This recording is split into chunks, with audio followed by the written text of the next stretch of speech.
Un 20 de junio de 1820 moría Manuel Belgrano, uno de los más grandes patriotas argentinos, conocido por ser el creador de la bandera, por ser el líder del éxodo jujeño, el triunfador en Salta y en Tucumán. Pero además de todo esto, que por supuesto es muy importante y fundamental, fue pionero en muchas cosas, fue el primero que habló de la inclusión femenina, de la inclusión social, de la importancia de la industria nacional. Él decía, no exportemos cueros, exportemos zapatos. El primero que habló de los derechos de los pueblos indígenas en un notable reglamento para los pueblos de las misiones, donde decía que los habitantes de los pueblos originarios tenían que tener los mismos derechos que los americanos, invitando a la creación de escuelas bilingües, donando un dinero muy importante por los triunfos de Salta y Tucumán para la construcción de escuelas. Un grande al que no debemos olvidar, Manuel Belgrano. Y así de esta manera abrimos este segmento de malas intenciones en el día de hoy, y lo hacemos nada más ni nada menos que para ponerle el contenido a este día especial, que lo tiene nada más ni nada menos que a Manuel Belgrano. Casi te diría que uno de mis próceres preferidos. Si uno empieza a preguntar, che, ¿quién es tu prócer o tu personalidad de la historia que uno prefiere? En el caso mío sí te diría que es Manuel Belgrano. Team Belgrano, Team San Martín. Sí, bueno, tenés claro. Team Moreno, y te vas viendo ahí muchas cosas. Sí, Team Moreno viene ahí también, viene peleando la punta. No lo voy a explicar yo, sino si ya tomó la palabra y ya lo presentó, es la querida Dora Parada, licenciada en Historia. Bienvenida. Hola, nada más. Gracias. Bienvenida, ¿Cómo andan? Gracias. ¿Todo bien? Un gusto, como siempre, venir a charlar. Agradecido, tal cual. De historia y de realidad. Agradecidos nosotros porque le venís a poner el contenido a este eje, no sé si malintencionado, pero sí a veces mal relatado, mal narrado. Sí, claro. Y también apropiado de una manera que a veces si no tuviésemos, vamos a conceptualizarlo de esta manera, si no tuviésemos este presente que se materializa en muchas cuestiones económicas y no tanto políticas, porque si no entendés la situación social, casi te diría que la mala intención está aplicada en ese componente económico que intenta ligar a un Manuel Belgrano a quizás en aquel entonces, si vamos a aquella época, claro, a lo que fue esa posición, esa mirada liberal que tenía, sí, pero malintencionada para la actualidad, porque no porque sea liberal implica que tenía el pensamiento que muchos intentan atribuirle por lo menos en el hoy. Claro. No, una imagen totalmente distorsionada de Manuel Belgrano. Hoy hablábamos, Martín, que la historia oficial, es decir, esa que empieza a partir de la generación del 80, de 1880, donde empieza a construir, digamos, una Argentina blanca, militarizada también, sí. De alguna manera empieza a distorsionar también la imagen de algunos próceres que serían para hoy, que tendríamos hoy. Y charlábamos con Martín, armaron patriotas y próceres a la carta, ¿no? Claro, es decir, según aquello que querían instalar, promover. Sí.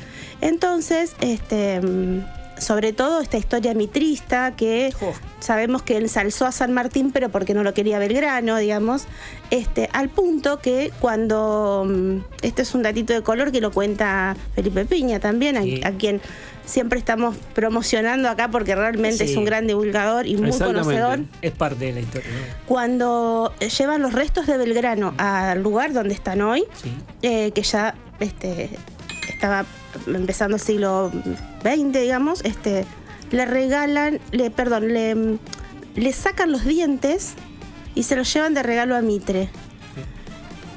Mitre aparentemente no sabía esta situación, bueno, no estaba al tanto. Dice Felipe Piña, vamos a exonerarlo en esta, porque vamos a dejarle pasar. Vamos a dejársela pasar. Hay que hacerle comillas. Claro, sí, bueno, digo, hasta ese punto, pero se lo instaló a Belgrano, primero desde únicamente sus dotes militares, que tampoco él mismo reconocía que no es que las tenía tanto, digamos. En esa época todos los hombres, digamos, la gran mayoría, claro, se militarizaban necesariamente. Lo mismo hicieron con San Martín, realzar esta cuestión militar con, por supuesto, la idea de instalar al ejército, una cosa temeraria que, digamos, se viene padeciendo aún hasta hoy, instalar al ejército como la gran reserva moral del país, digamos, ¿no?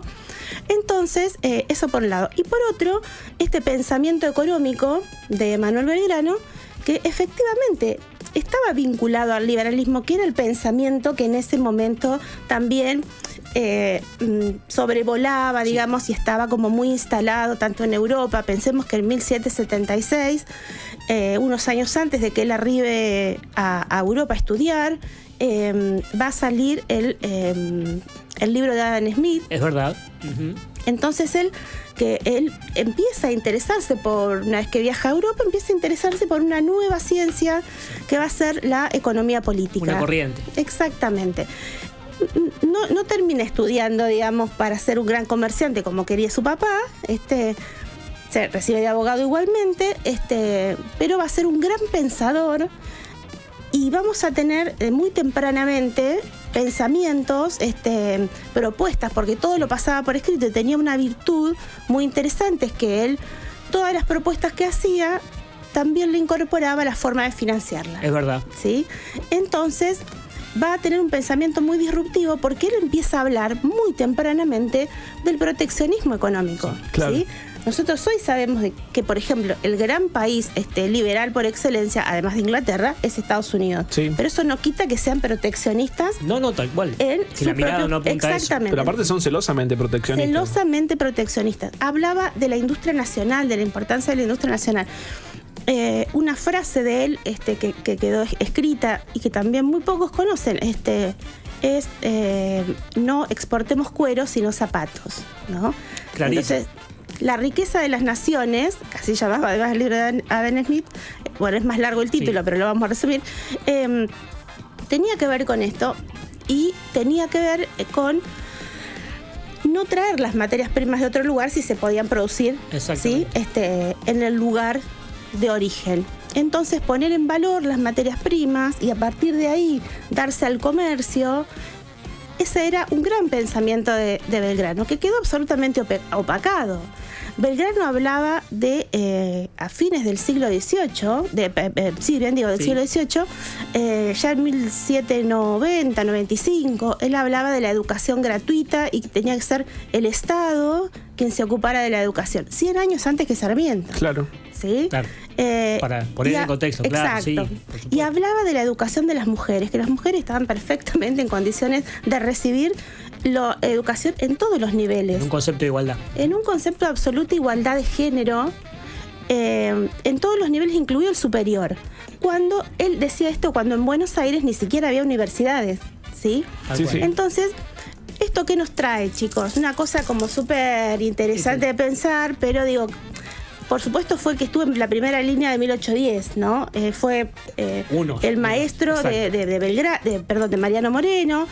Él se declaró muy humildemente, como va a contar Felipe Piña, muy humildemente él se declaró morenista, humildemente porque él ya era una persona muy respetada y, bueno, Moreno había sido su alumno, entonces lo apoyó fuertemente.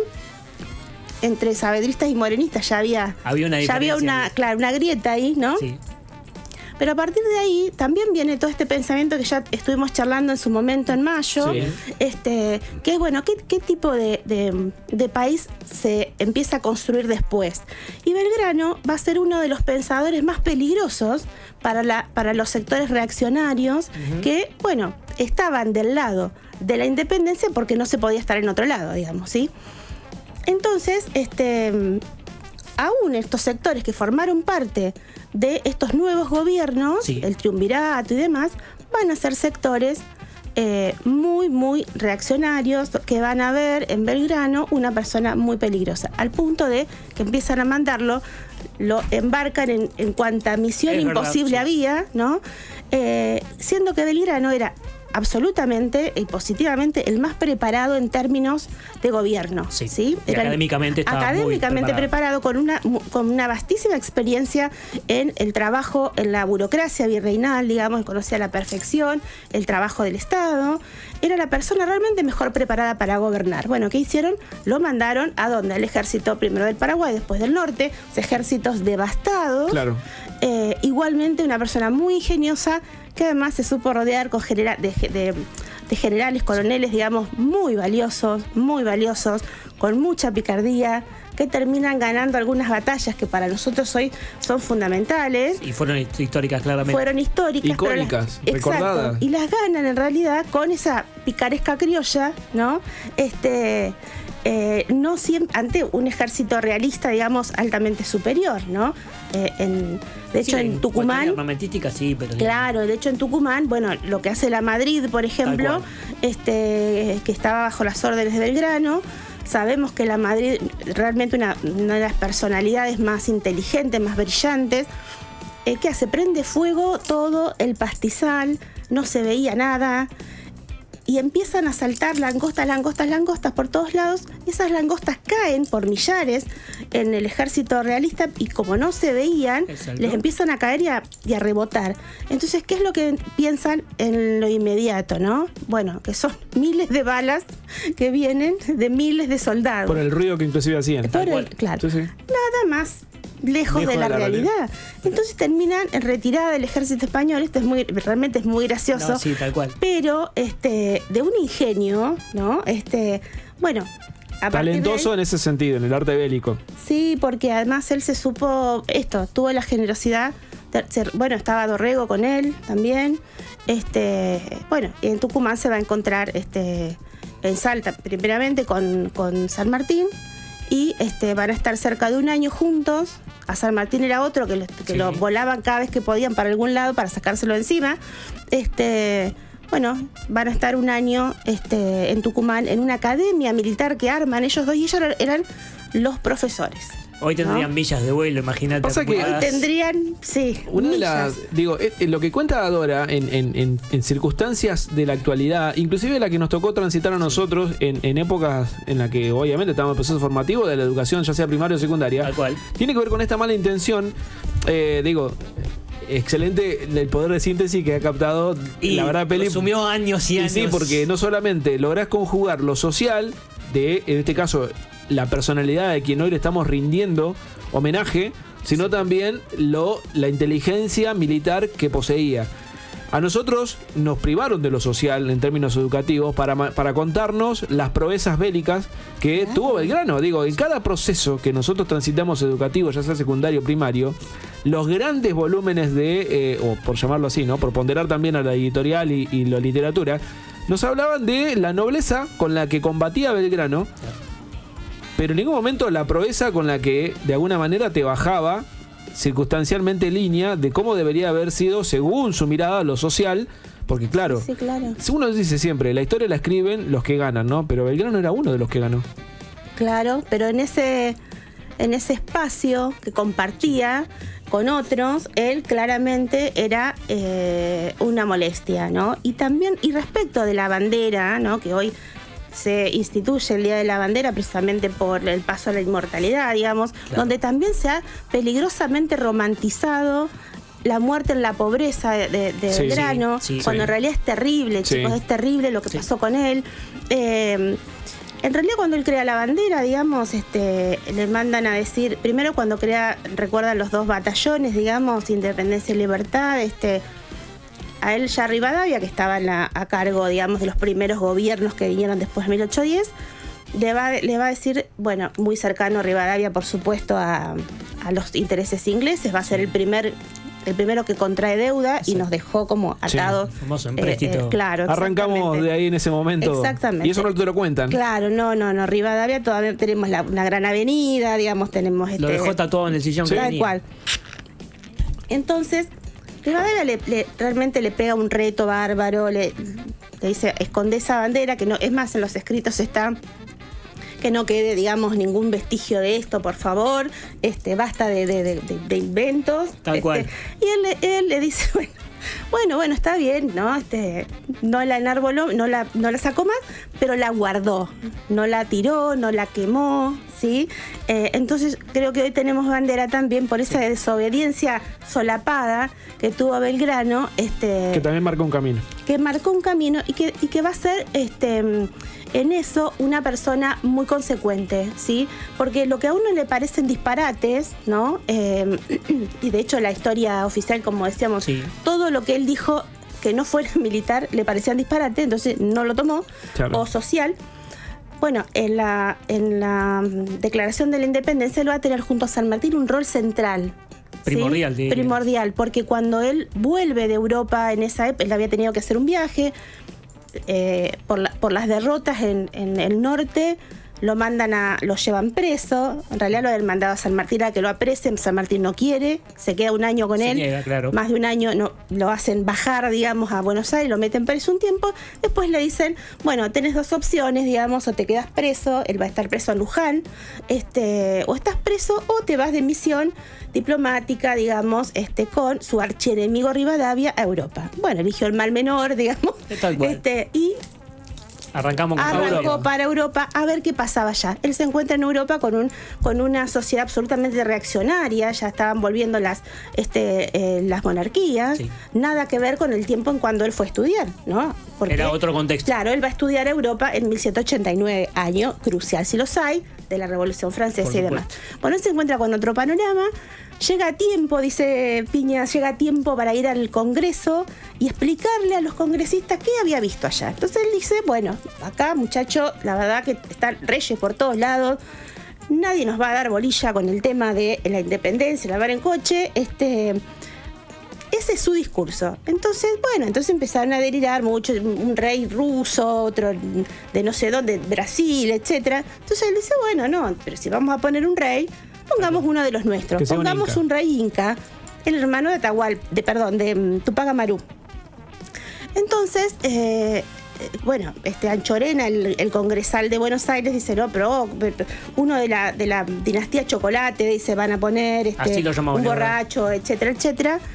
Entonces, bueno, uno dice, pero ¿qué estaba diciendo Belgrano? Él sabía que decir eso era una locura, que se iba a molestar, claramente. Claro, que se iba, como dicen ahora, se iba a picar la discusión, ¿no? Era un riesgo verborrágico. Pero entonces, él ¿qué quería con esto? Dilatar la posibilidad de que pongan un monarca. Claro. ¿Sí?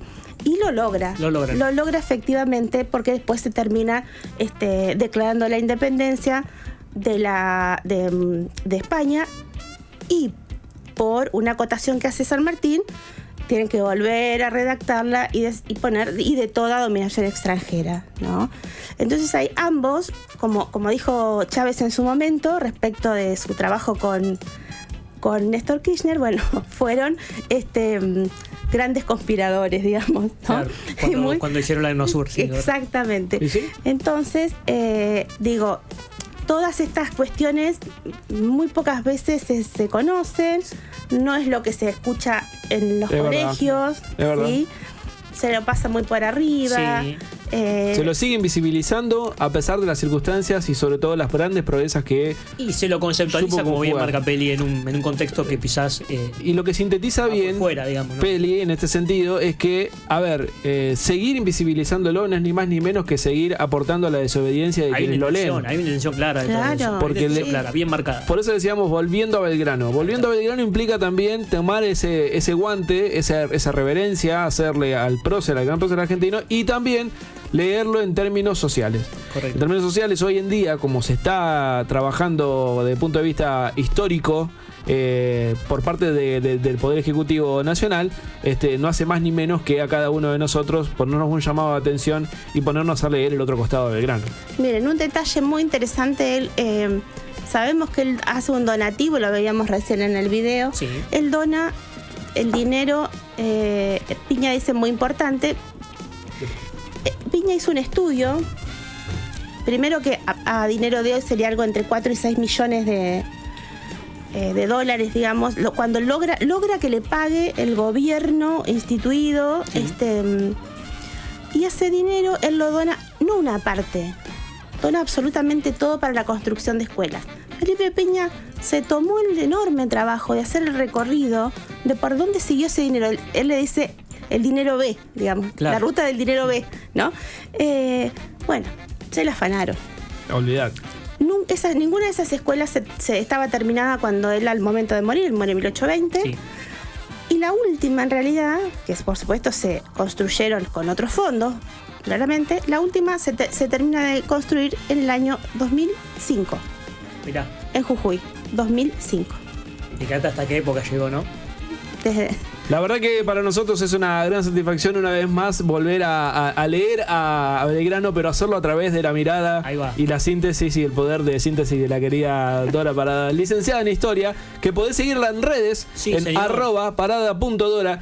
Tiene talleres, por supuesto, en los cuales vas a poder consultar y vas a poder inscribirte, porque, a ver, no es solamente la presencia en este programa de la querida Dora, sino también en el arte y en el ámbito de la literatura.